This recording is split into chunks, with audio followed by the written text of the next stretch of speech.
ನೋಡಿ, ಒಂದ್ ಕಡೆ ಪ್ರಹ್ಲಾದ್ ಜೋಶಿ ಈ ರೀತಿ ಹೇಳಿಕೆಯನ್ನ ಕೊಟ್ಟಿದ್ದಾರೆ. ಜೊತೆಗೆ ಕಾಕ್ರೋಚ್ ಬೇಡಿಕೆಗೆ ಕೇಂದ್ರ ಸರ್ಕಾರ ಅಸ್ತು ಅಂದಿದೆ.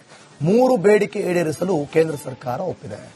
ಆತ್ಮಹತ್ಯೆ ಮಾಡಿಕೊಂಡಂತಹ ವಿದ್ಯಾರ್ಥಿ ಕುಟುಂಬಕ್ಕೆ ಒಂದ್ ಕಡೆ ಪರಿಹಾರ, ವಿದ್ಯಾರ್ಥಿಗಳ ಮೇಲಿನ ಪ್ರಕರಣ ವಾಪಸ್, ಧರ್ಮೇಂದ್ರ ಪ್ರಧಾನ್ ರಾಜೀನಾಮೆ ಬೇಡಿಕೆ ಈಡೇರಿಕೆ ಆಯಿತು. ಇನ್ನು ಮಿಕ್ಕಿದ್ದೆರಡು ಒಪ್ಕೊಂಡಿದೆ.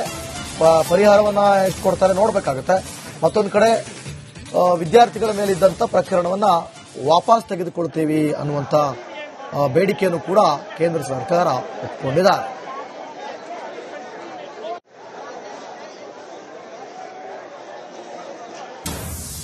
ಮತ್ತೊಂದು ಕಡೆ ಬೇಡಿಕೆ ಈಡೇರುತ್ತಿದ್ದಂತೆ ಸಿಜೆಪಿ ಪ್ರತಿಭಟನೆ ಅಂತ್ಯವಾಗಿದೆ. ಪ್ರತಿಭಟನೆ ಅಂತ್ಯಗೊಳಿಸಿದ ಸಿಜೆಪಿ ಕಾರ್ಯಕರ್ತರು ಜಂತರ್ ಮಂತರನ್ನ ಖಾಲಿ ಮಾಡ್ತಾ ಇದ್ದಾರೆ. ವಿದ್ಯಾರ್ಥಿಗಳು ಟಾಲ್ಸ್ಟಾಯ್ ಸಂಸದ್ ಮಾರ್ಗದಲ್ಲಿ ಬ್ಯಾರಿಗೇಡ್ ಅನ್ನು ಕೂಡ ತೆರವುಗೊಳಿಸಲಾಗಿದೆ. ಪೊಲೀಸರಿಂದ ಬ್ಯಾರಿಗೇಡ್ ತೆರವುಗೊಳಿಸಲಾಗಿದೆ. ಸ್ವಚ್ಛತಾ ಕಾರ್ಯವನ್ನು ಈಗಾಗಲೇ ಮಾಡಲಾಗ್ತಾ ಇದೆ.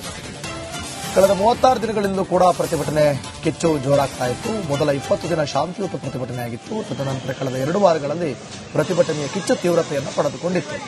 ಆ ಪ್ರತಿಭಟನೆಯ ತೀವ್ರತೆ ಹೇಗಿದೆ ಅದರ ಸ್ವಚ್ಛತಾ ಕಾರ್ಯದಲ್ಲಿ ಗೊತ್ತಾಗ್ತಾ ಇದೆ. ನೋಡಿ, ಜಂತರ್ ಮಂತರ್ನಲ್ಲಿ ಯಾವ ರೀತಿ ಪ್ರತಿಭಟನೆಯ ಕಿಚ್ಚು ಹೊತ್ಕೊಂಡಿತ್ತು ಅನ್ನೋದಕ್ಕೆ ಅಲ್ಲಿ ಈಗ ಸ್ವಚ್ಛತಾ ಕಾರ್ಯ ನಡೀತಾ ಇದೆಯಲ್ಲ, ಅಲ್ಲಿನ ಅದ್ರ ತೀವ್ರತೆ ಗೊತ್ತಾಗ್ತಾ ಇದೆ.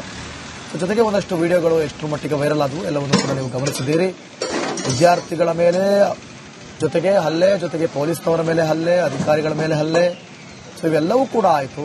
ಒಂದಷ್ಟು ತೀವ್ರತರವಾದ ಪ್ರತಿಭಟನೆ ಬಳಿಕ ಶಿಕ್ಷಣ ಸಚಿವರ ರಾಜೀನಾಮೆ ಕೂಡ ಆಯಿತು. ಅವರ ಬೇಡಿಕೆಗೆ ಈಗ ಒಪ್ಕೊಂಡು ಕೂಡ ಇದ್ದಾರೆ. ಮುಂದೇನಾಗುತ್ತೆ ಕಾದು ನೋಡಬೇಕು.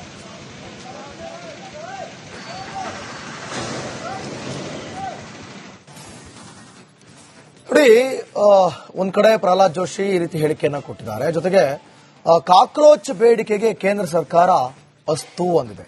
3 ಬೇಡಿಕೆ ಈಡೇರಿಸಲು ಕೇಂದ್ರ ಸರ್ಕಾರ ಒಪ್ಪಿದೆ.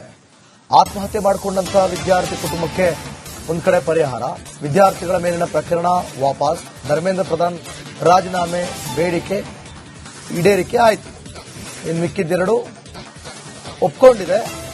ಪರಿಹಾರವನ್ನ ಎಷ್ಟು ಕೊಡ್ತಾರೆ ನೋಡ್ಬೇಕಾಗುತ್ತೆ.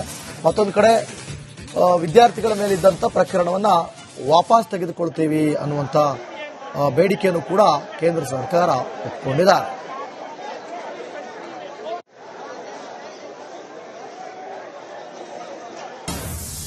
ಮತ್ತೊಂದು ಕಡೆ ಬೇಡಿಕೆ ಈಡೇರುತ್ತಿದ್ದಂತೆ ಸಿಜೆಪಿ ಪ್ರತಿಭಟನೆ ಅಂತ್ಯವಾಗಿದೆ. ಪ್ರತಿಭಟನೆ ಅಂತ್ಯಗೊಳಿಸಿದ ಸಿಜೆಪಿ ಕಾರ್ಯಕರ್ತರು ಜಂತರ್ ಮಂತರನ್ನ ಖಾಲಿ ಮಾಡ್ತಾ ಇದ್ದಾರೆ. ವಿದ್ಯಾರ್ಥಿಗಳು ಟಾಲ್ಸ್ಟಾಯ್ ಸಂಸದ್ ಮಾರ್ಗದಲ್ಲಿ ಬ್ಯಾರಿಗೇಡ್ ಅನ್ನು ಕೂಡ ತೆರವುಗೊಳಿಸಲಾಗಿದೆ. ಪೊಲೀಸರಿಂದ ಬ್ಯಾರಿಗೇಡ್ ತೆರವುಗೊಳಿಸಲಾಗಿದೆ. ಸ್ವಚ್ಛತಾ ಕಾರ್ಯವನ್ನು ಈಗಾಗಲೇ ಮಾಡಲಾಗ್ತಾ ಇದೆ. ಕಳೆದ 36 ದಿನಗಳಿಂದ ಕೂಡ ಪ್ರತಿಭಟನೆ ಕಿಚ್ಚು ಜೋರಾಗ್ತಾ ಇತ್ತು. ಮೊದಲ 20 ದಿನ ಶಾಂತಿಯುತ ಪ್ರತಿಭಟನೆಯಾಗಿತ್ತು. ತದನಂತರ ಕಳೆದ 2 ವಾರಗಳಲ್ಲಿ ಪ್ರತಿಭಟನೆಯ ಕಿಚ್ಚು ತೀವ್ರತೆಯನ್ನು ಪಡೆದುಕೊಂಡಿತ್ತು. ಆ ಪ್ರತಿಭಟನೆಯ ತೀವ್ರತೆ ಹೇಗಿದೆ ಅದರ ಸ್ವಚ್ಛತಾ ಕಾರ್ಯದಲ್ಲಿ ಗೊತ್ತಾಗ್ತಾ ಇದೆ. ನೋಡಿ, ಜಂತರ್ ಮಂತರ್ನಲ್ಲಿ ಯಾವ ರೀತಿ ಪ್ರತಿಭಟನೆಯ ಕಿಚ್ಚು ಹೊತ್ಕೊಂಡಿತ್ತು ಅನ್ನೋದಕ್ಕೆ ಅಲ್ಲಿ ಈಗ ಸ್ವಚ್ಛತಾ ಕಾರ್ಯ ನಡೀತಾ ಇದೆಯಲ್ಲ, ಅಲ್ಲಿನ ಅದ್ರ ತೀವ್ರತೆ ಗೊತ್ತಾಗ್ತಾ ಇದೆ. ಜೊತೆಗೆ ಒಂದಷ್ಟು ವಿಡಿಯೋಗಳು ಎಷ್ಟರ ಮಟ್ಟಿಗೆ ವೈರಲ್ ಆದವು ಎಲ್ಲವನ್ನು ಕೂಡ ನೀವು ಗಮನಿಸಿದ್ದೀರಿ. ವಿದ್ಯಾರ್ಥಿಗಳ ಮೇಲೆ ಜೊತೆಗೆ ಹಲ್ಲೆ, ಜೊತೆಗೆ ಪೊಲೀಸ್ನವರ ಮೇಲೆ ಹಲ್ಲೆ, ಅಧಿಕಾರಿಗಳ ಮೇಲೆ ಹಲ್ಲೆ, ಇವೆಲ್ಲವೂ ಕೂಡ ಆಯಿತು. ಒಂದಷ್ಟು ತೀವ್ರತರವಾದ ಪ್ರತಿಭಟನೆ ಬಳಿಕ ಶಿಕ್ಷಣ ಸಚಿವರ ರಾಜೀನಾಮೆ ಕೂಡ ಆಯಿತು. ಅವರ ಬೇಡಿಕೆಗೆ ಈಗ ಒಪ್ಕೊಂಡು ಕೂಡ ಇದ್ದಾರೆ. ಮುಂದೇನಾಗುತ್ತೆ ಕಾದು ನೋಡಬೇಕು.